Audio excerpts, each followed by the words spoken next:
다음 달 전당대회를 앞두고 룰을 둘러싼 민주당 내용이 일단락됐습니다.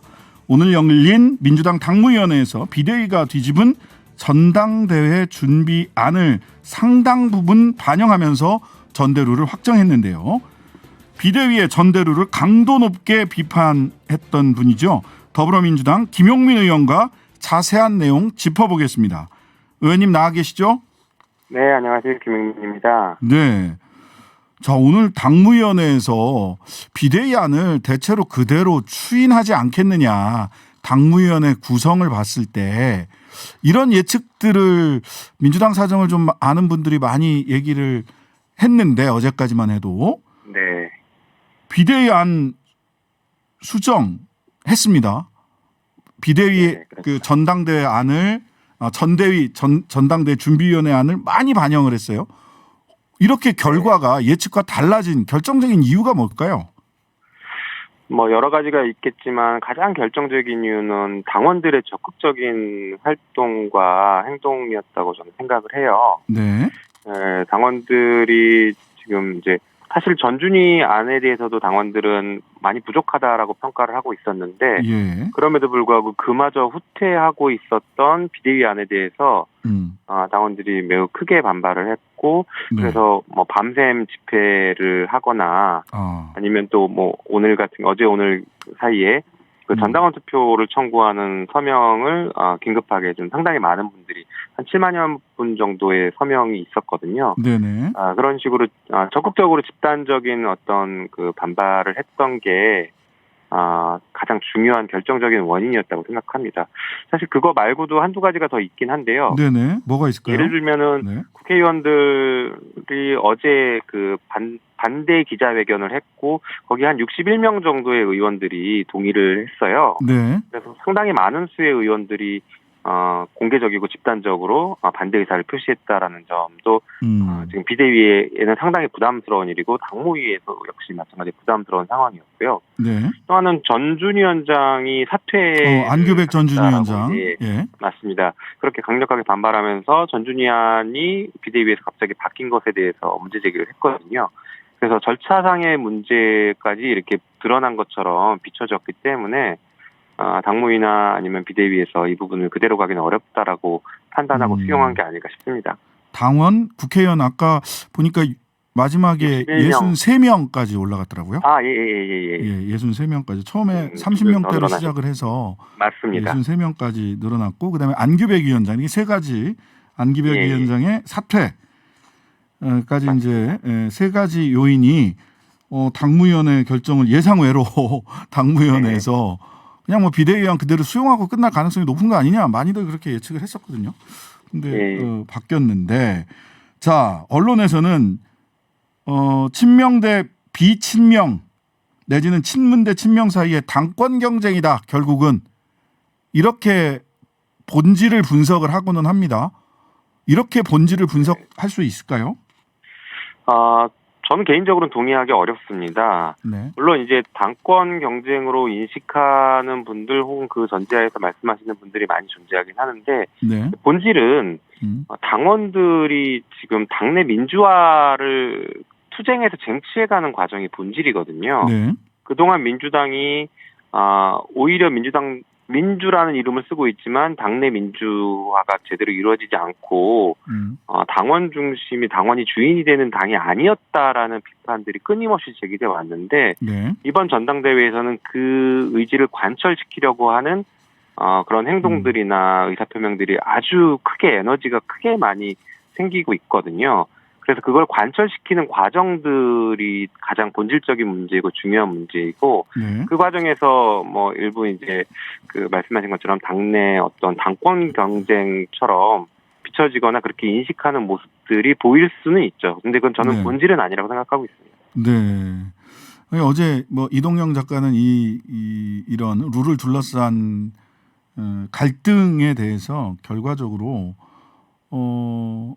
이재명 의원이 결과적으로 출마를 하지 않겠느냐. 다만 출마를 할지 말지 결정은 최고위원회가 당 개혁을 위한 팀으로 꾸려질 수 있느냐 아니면 적당히 나눠먹기 식으로 가는 룰로 만들어질 거냐. 여기에 따라서 이재명 의원의 출마 여부가 갈릴 수도 있다. 네. 이렇게 진단을 하시더라고요. 그렇게 분석할 수도 있죠. 그런데 예.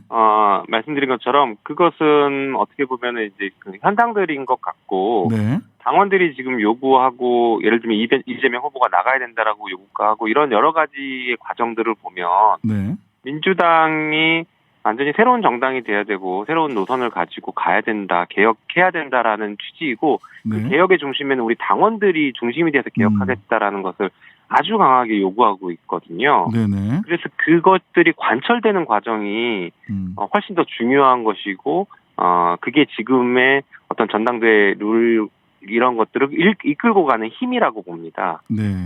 그래서 이번에 비대위 결정도 사실상 뒤집게 만든 힘이 당원들의 힘이었거든요. 네네. 예, 그래서 이것은 그런 개파 간의 어떤 그 당권 다툼보다는 본질적으로는 당내 민주화와 정당 당원들의 그 당권 강화, 정당의 그 권리 강화 이런 것들의 과정이라고 보는 게 저는 더 맞다고 생각합니다. 당원들의 권리가 강화 과정이었다. 이렇게 네네. 본질을 진단을 하신다는 거고요. 자, 네. 그렇다면 지금 크게 문제가 됐었던 게 중앙위원회에서 당 중앙위원회에서 대표 후보와 최고위원 후보를 컷오프하는 것, 민심이나 당심의 반영 없이 중앙위원회에서 컷오프를 결정하는 것. 요거는 이제 대표는 일정하게 민심을 반영하기로 했고, 네. 그렇죠? 최고위원들은 여전히 컷오프를 중앙위원회에서 할 수 있도록 유지가 됐습니다. 네. 예.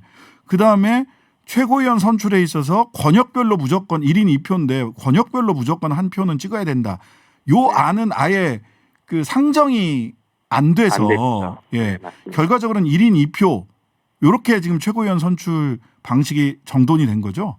네네, 맞습니다.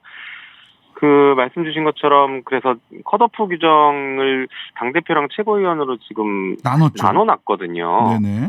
예. 근데 이게 나누는데 사실 합리적인 이유도 없고 나눌 그 근거도 없는데 네. 당대표는 뭐 민심을 들어봐야 되고 최고위원은 또 민심을 들으면 안 되는 이유도 없지 않습니까? 그래서 네. 이것을 굳이 나누는 결정을 왜 했는지 저도 좀 개인적으로 납득이 안 갑니다. 자, 그렇다면 일단 오늘 당무회에서 이런 결정을 했는데 룰과 관련해서 추가적인 논의가 이어질까요? 그러면? 당무위가 결정됐고 이제 뭐 중앙위 의결을 통해서 최종적으로 확정하는 절차를 거치긴 하는데요. 네네. 이에 대해서는 아까도 잠깐 말씀드렸던 것처럼 당원들이 전당원 투표를 요구하고 있는 상황이에요. 전당원 투표는 뭘 예. 안건으로 하는 전당원 투표입니까? 전당원 투표는 지금 크게 세 가지에 대해서 찬반 투표, 전당원 투표는 찬반 투표를 요구할 수 있는 것인데요. 네네. 세 가지에 대해서 찬반 투표를 지금 요청하고 있는 상태입니다. 네. 첫 번째가 방금 말씀하신 세 가지인데요. 첫 번째가 이제 컷오프 당대표 컷오프에 어떻게 할 것이냐. 두 번째가 최고위원회 컷오프의 여론조사 30%를 삭제하냐 마냐 이것이고 마지막 세 번째가 최고위원 선출할 때 권역별로 의무투표제를 둘 거냐 말 것이냐인데요. 이 세 가지 중에 두 가지는 철회가 됐죠. 권역별 의무투표제 당대표. 그러면 이제 남은 맞습니다. 게 최고위원 컷오프에 민심을 반영할 거냐? 맞습니다. 그게 하나가 남아있는 상태이고 그것에 대한 찬반을 묻는 전당원 투표의 서명은 여전히 유지가 되고 있고 유지도 지금 됩니까? 예, 서명을 지금 받고 있는 상태이긴 합니다. 그러면 당원 당규상 이 서명이 어떤 의사결정에 직접적 효과를 낼 수 있는 겁니까? 아니면은 당원들의 여론을 전달하는 하나의 방법입니까?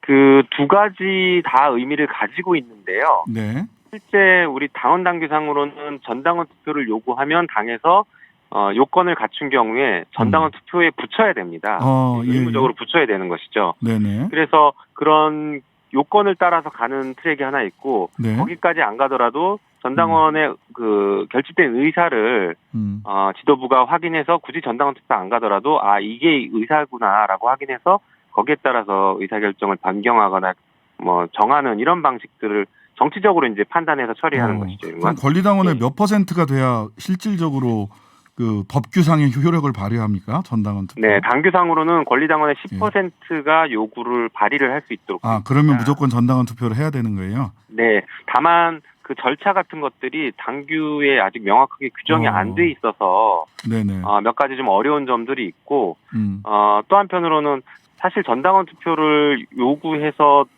이게 절차를 진행해 본 적이 제가 알기로는 당에 아직 없거든요. 그렇죠. 그러다 보니까 여러 가지 이제 부족한 점들이 많습니다. 그래서 저희도 지금 당과 이 절차에 대해서 어떻게 처리할지를 많이 협의하고 있는 상태인데요. 네. 크게는 뭐 세 가지 단계입니다. 전당원 그 투표를 청구하는 단계가 있고 네. 청구를 하면 당에서는 이게 적격한 것인지 적합성을 먼저 판단하는 적격성을 판단하는 절차를 한번 거칩니다. 네네. 그래서 전당원 투표 대상이 아예 아닌데 투표 요청했다라고 하면 뭐 기각시키고 이런 방식을 취하는 거고 네. 대상이 맞다라고 할 경우에는 그때 이제 전당원 투표를 요구하는 100분의 10에 해당하는 권리당원의 서명을 받는 받는다. 예. 방식을 그때 정해줍니다. 아, 네네, 알겠습니다. 그래서 그런 것들이 있죠. 예. 이건 뭐 당원들이 이런 걸 발의한다고 하면 뭐 당원들의 뜻이니까 그런데 우리 김용민 의원님은 이 전당원 투표 추진에 대해서 당원의 한 사람으로서 같이 추진에 동의하고 계신 건가요? 추진에 동의를 하고 사실 추진을 제가 좀 주도를 했습니다. 네. 예. 그래서 추진을 주도했던 뭐 여러 가지 이제 이유가 있긴 하겠지만 말씀드렸던 것처럼 비대위의 그 결정을 도저히 수용할 수 없는 상황이었고 네. 그리고 그 당원들의 그 권리를 강화시키는 이 과정에서 오히려 역행하는 그런 것들을 문제 제기를 강하게 해서 네. 당원들이 스스로 결정할 수 있게 해야 된다라는 생각으로 네. 전당원 투표를 추진했고 많은 당원들께서 그것에 동의해서 사실 하루 만 24시간도 안 된 시간 안에 7만 명 정도가 동의를 해줬던 것은 굉장히 빠른 속도라고 생각하거든요. 그래서 네네. 그런 에너지들이 많이 모였다라고 생각합니다. 네. 100만이 넘기 때문에 10%면은 당원이 지금 민주당이 100만이 넘죠. 근데 이제 실제 권리당원은 86만 정도로 86만. 저희가 알고 있거든요. 그거 거의 10%가 다 됐네요. 네네. 그런데 하루 만에. 이제 당에서 이제 인정하는 또 방식들을 거쳐야 되기 때문에. 네. 자, 그래서 그럴 것 같습니다. 자, 이 정도에서 좀 룰에 대한 이야기 논란은 빨리 정리를 하고 본격적으로 비전 경쟁, 최고위원과 당 대표들의 비전 경쟁으로 들어가야 국민들도 민주당에 대한 주목도가 더 높아지지 않겠냐.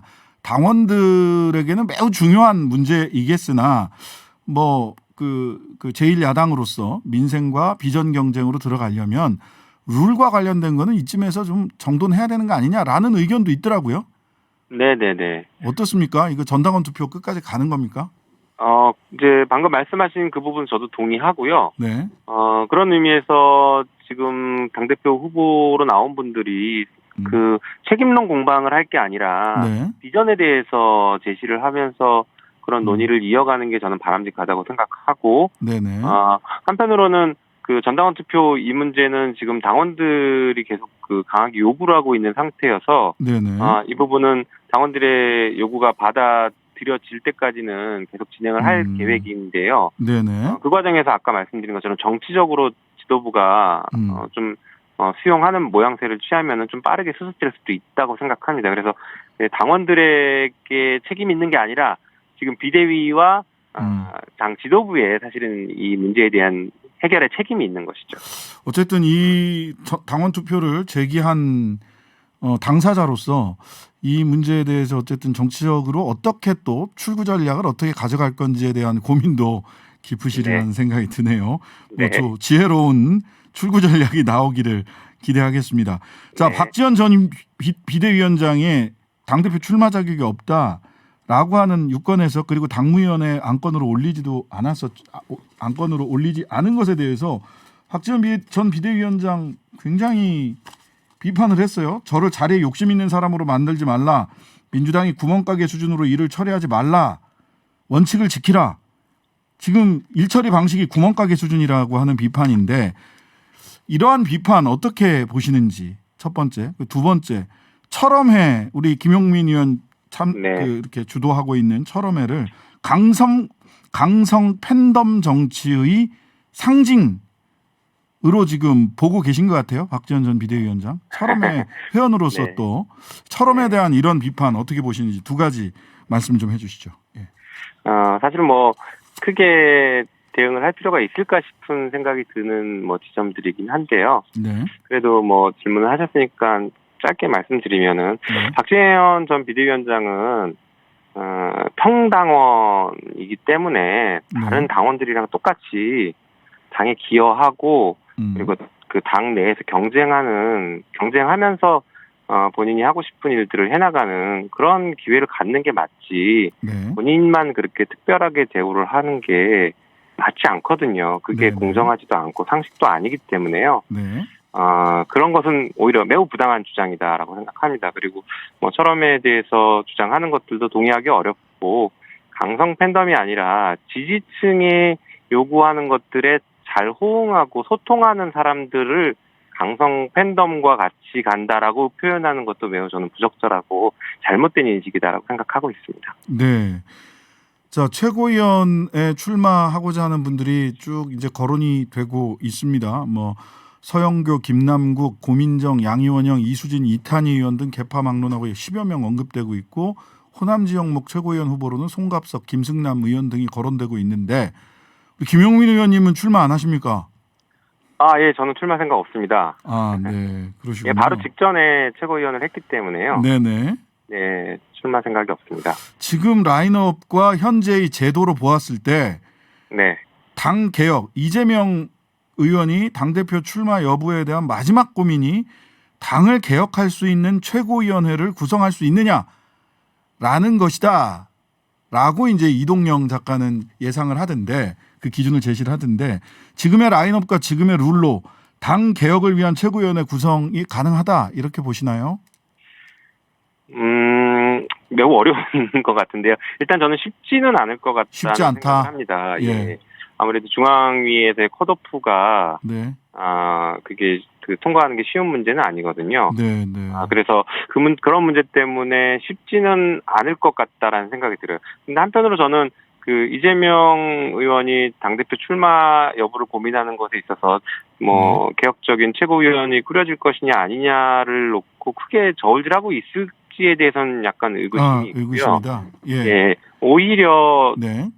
당대표로 나와서 본인께서 이렇게 당 개혁을 주도하는 것들 이런 것들을 더 고민하고 있지 않을까라는 생각, 그런 설계를 어떻게 할지를 고민하고 있지 않을까라고 이렇게 오히려 네. 출마를 전제로 해서 당을 어떻게 개혁할 것인가에 대한 고민의 시간일 것이다. 언제쯤 출마 선언할 걸로 예상하세요? 글쎄요, 그거는 저도 잘 모르겠습니다.